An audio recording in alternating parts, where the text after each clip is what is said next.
ग्रामसभा गंडगोल एमिति एक दृश्य देखा मिली दशरथपुर ब्लॉक अंतर्गत राहसोई पंचायत रे सरकार निर्देशक्रमे अक्टोबर 2 तारिख में राहसोई पंचायत रे निर्दिष्ट करा जायथिला एक ग्रामसभा जो कि जीआरएस एवं पीईओ को निर्देश दि जायथिला हेले पीईओ आसीनथिबा बेले केवल जीआरएस एवं पंचायतर सरपंच उपस्थित थिले। एही सभारे पंचायतर समिति सभ्या प्रार्थी को मध्य देखिबाकु मिली नथिला। एठारे पंचायत को आसीथिबा जीआरएस मैडम सरपंच नीरव बसिथिबा बेले सरपंच को स्वामी किंतु भाषण देथिले, जहाकु नै ग्रामवासी माने विरोध करथिबा बेले ब्लॉक रु आसीथिबा जीआरएस मैडम जनक सरपंच को सपोर्ट करी कहिथिले कि एही ग्रामसभा रे किछि प्रोजेक्ट पास करा जिवनी, कारण मते उपरु ऑर्डर आसीछि केवल फोटो उठेई चली जिबाकू। सूचना अनुसार पंचायतर ग्रामवासी माने पूर्वरु ग्रामर उन्नति पई एमपी को पाखरु किछिटा प्रोजेक्ट लिखित आकार रे आनिथिले एवं एहाको दशरथपुर बीडीओ को हस्तक्षेप मध्य कराइथिले। बीडीओ निजे एपीओ मैडम को निर्देश देथिले कि राहसोई पंचायतर प्रोजेक्ट पास कराइबाकू, हेले एपीओ मैडम अक्टोबर 2 तारिख को स्थगित रखिथिले। पुनर्बार बीडीओ को ग्रामवासी माने पचारिबारु से कहिथिले अक्टोबर 2 तारिख रे कराजिबो, हेले अक्टोबर 2 रे कौनसी प्रोजेक्ट पास करा जाय नथिला। एठारे प्रश्न उठुछि एमपी महाशय बड़ ना दशरथपुर बीडीओ एवं एपीओ मैडम बड़। जाजपुर जिलार अन्य ब्लॉक रो समस्त ऑफिसर माने एमपी को सम्मान करुथबा बेले एठारे किंतु एमपी को चैलेंज कला भली दृश्य देखबाकू मिलिछि एवं राहसोई पंचायतर सरपंच गीतांजलि द्विवेदी होइथबा बेले पंचायतर समस्त कार्य रे तांकर स्वामी काहीकि हस्तक्षेप करुछन्ति बोली साधारण रे दाबी हेउछि।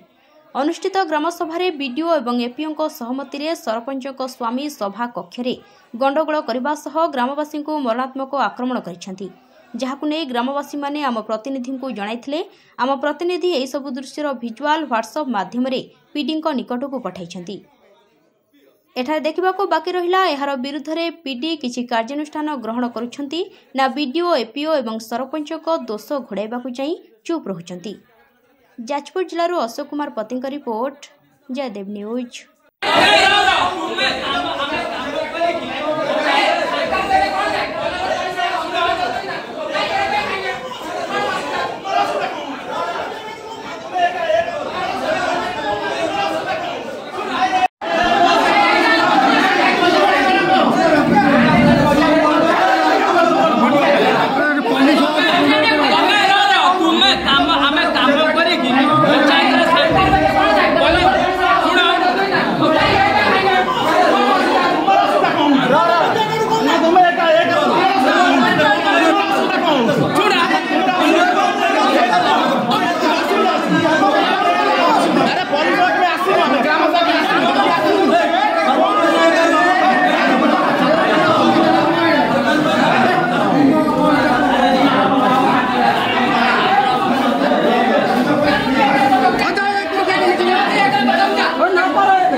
दृढ़ निश्चय ग्राम सहर स्वच्छता अभियान वार्ता प्रचार स्वच्छता अभियान वार्ता प्रचार आज जो शपथ ग्रहण करुछि ताहा अन्य 100 जन को नेबा उत्साहित करिबि मु सेमानकु स्वच्छता निमंते 100 घंटा समय उत्सर्ग करिबा पई प्रवर्ताइबि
सरपंच कौन